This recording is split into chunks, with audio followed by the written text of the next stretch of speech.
See, just sat here with Kev, and I was talking about all this Back to the Future stuff and all that, and time travel. Well, it seems that the speeds that have limited us in the past have now been transcended, because we're now pretty much at the stage where information is instantaneous. And by that I mean, you go on the internet and you type in whatever you're searching for, you hit enter, say on a Google search, and they'll tell you at the bottom how long that took, and it's pretty much like 0.01 second or whatever, fractions of a second, because it's moving at the speed of light. Now, when you talk about things like Virgin broadband is basically light technology. When you've got sound, right, here's the thing, the speed of sound has now become the speed of light. And this is how I'm reasoning this to you. Right, the speed of sound can only travel about 800 miles an hour. But if you speak to someone, say on like a messenger or something like that, that sound is reaching you in 0.01 seconds or whatever. Now, say that person's in London, you're in Manchester.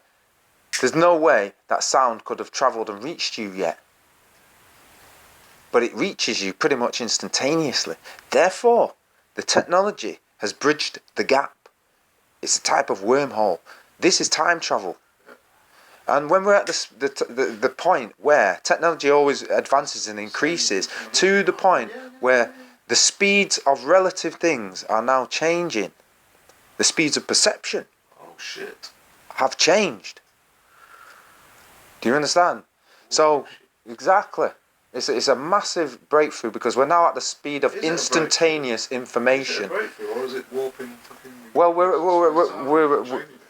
I don't know, but I'm just saying that we reached the point where we're at the speed of thought, almost. The leading edge of thought. Yeah. Now, what's going to be the next level? Because if information is reaching you instantaneously, then what's faster than instantaneous? It's before it's happened, which is time viewing.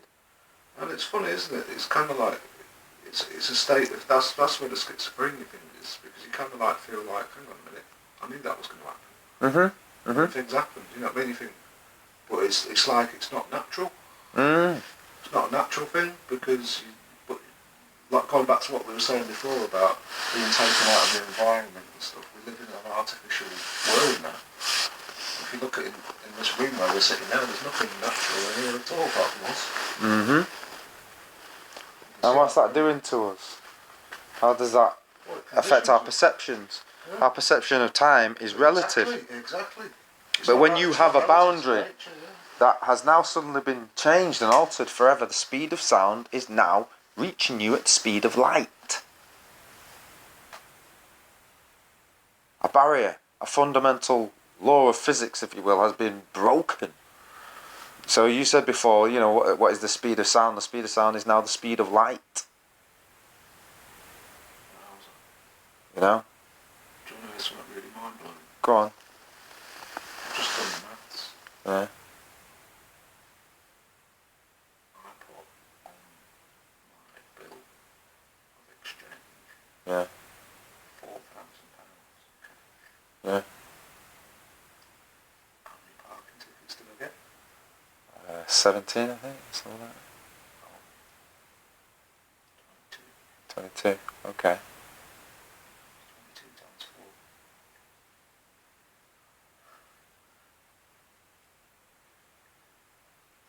4. It's 88.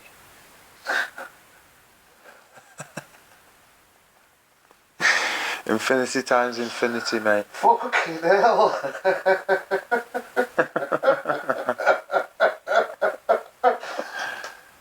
Yeah, synchronicity, it is bizarre. It is bizarre, and it's the only way that we would know what time we're actually in. So when I say everything's happening for a reason, everything's been revealed for a reason, the God of time, that is also the God of all things, the one true and living God, that is the God of the living. Put all this programming in here, all these deja vus to wake us up, out of the sleep and slumber, to make us be so aware of our environment. If you can see those signs and symbols like that, as plain as like that, then all these other things where they're talking what they're talking, you can see it. So to hide away from the Leviathan, it's so fearsome and dreadful and terrible and frightening. Who can dare look at it? Who can dare look at it? Because once you start to actually go into, where that Leviathan is leading mankind, it's like, whoa, wait a minute, you got to start looking at it. Stop being scared of the image of it, the idea of it. It's symbolism. Some would say that, the Ridley Scott film, Prometheus, where you've got these, the representations of the Satan. Let me ask you a question on something now. Yeah. Because it's just occurred to me and synchronicity and stuff. Mm-hmm. Talking about going to Ethiopia, Mm-hmm. we had that conversation the other day about how it could affect the local economy by paying certain Right. more than The local, rate. local, right, yeah. Supposing.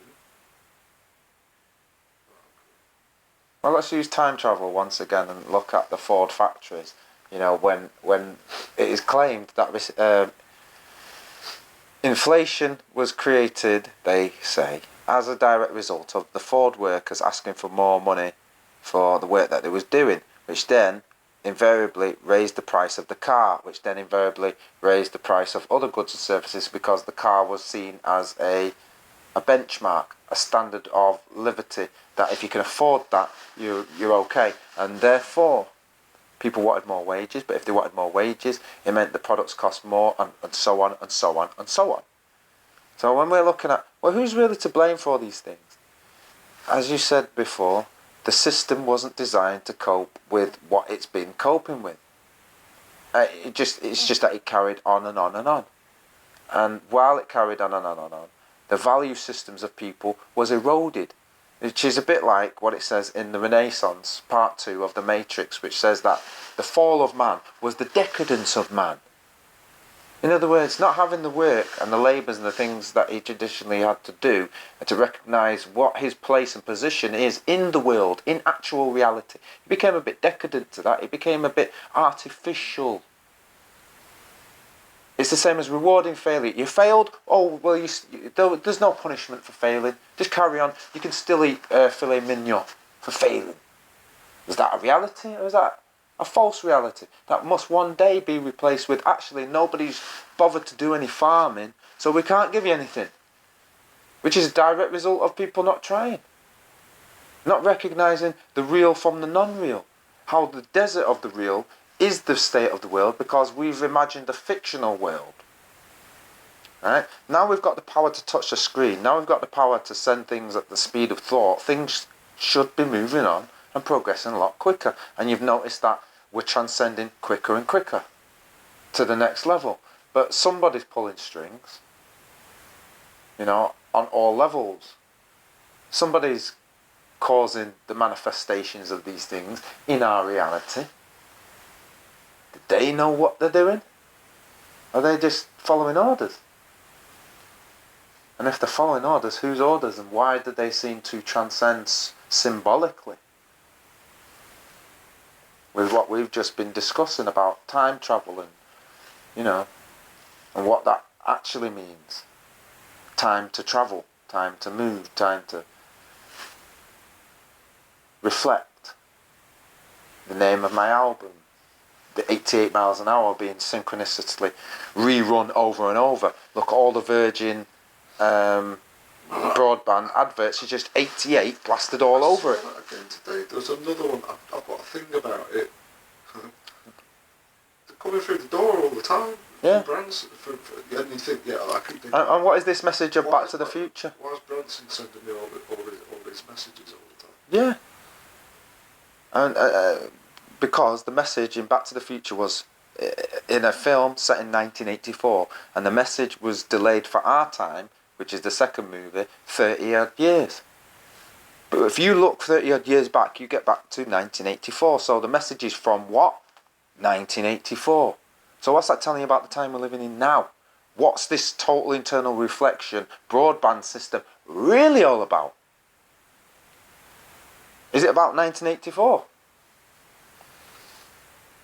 And in that, because we've got technologies we're creating that we don't even fully understand how that's going to integrate.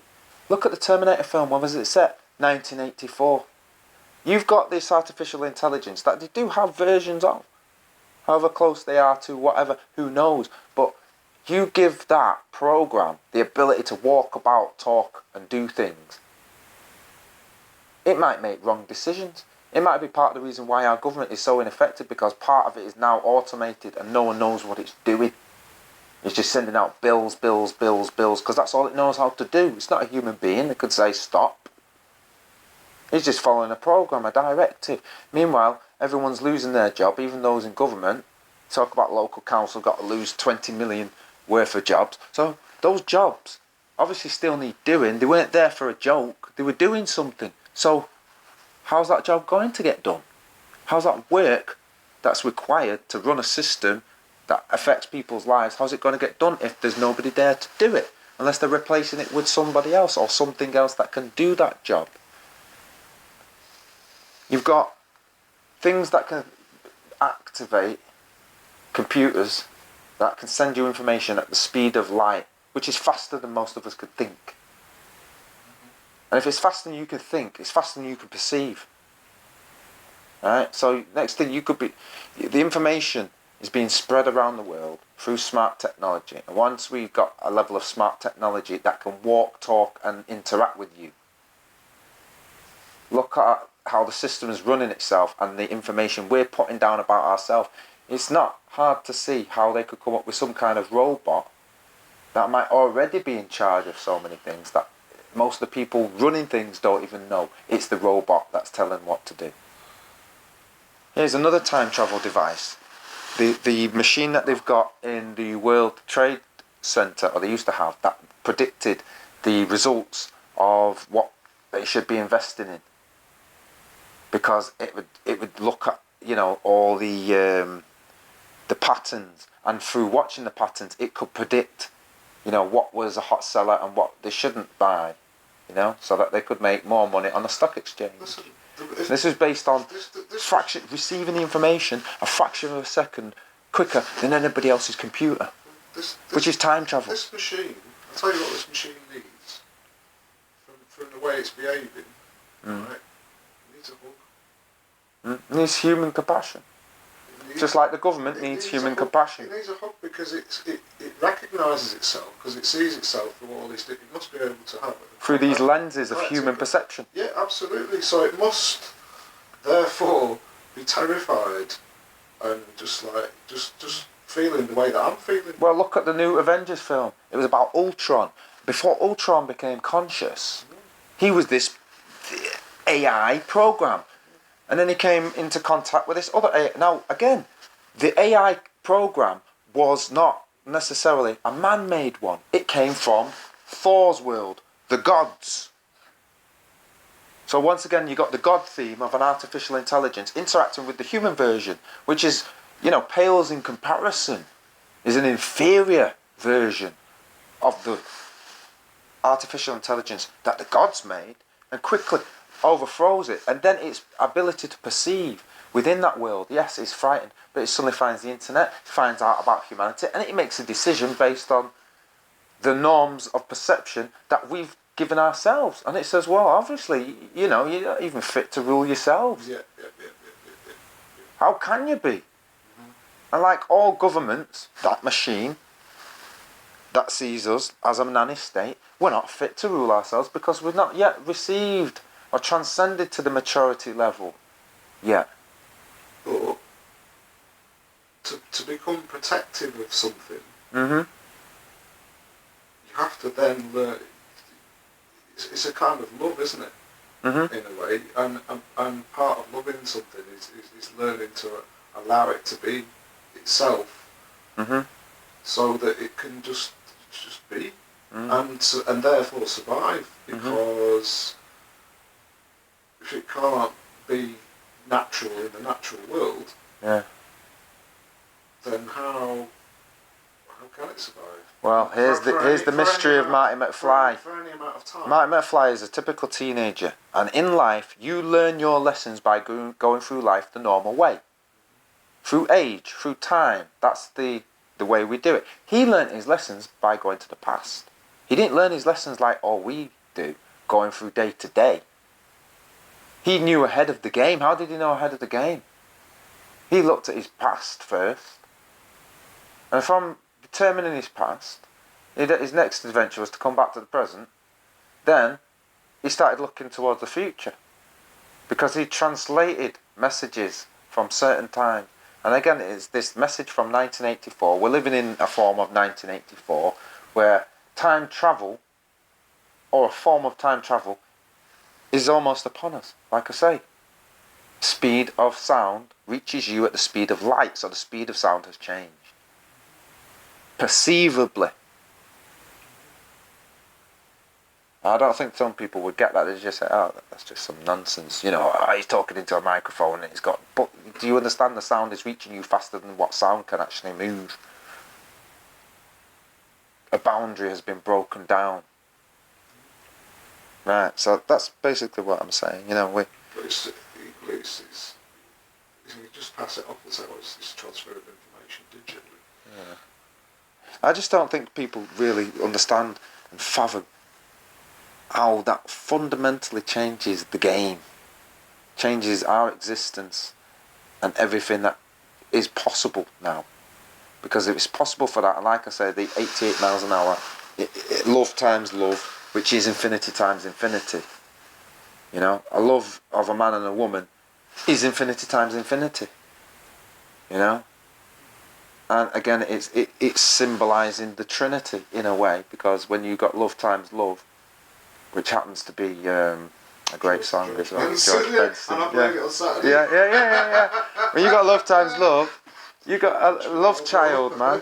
The love child represents that transcendence between the man and the woman, the overcoming of the flesh by itself, because the union of love, you know, even the moment and the transcendence of those moments, it's during those times that we really get to the real spirit of what man is.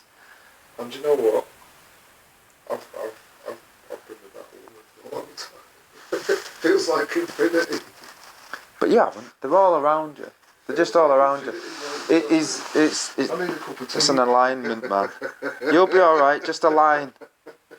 Get yourself a time machine, and you can have any woman. Yeah, man. The power of love. The power of love. Touch the screen, buddy. Touch the screen.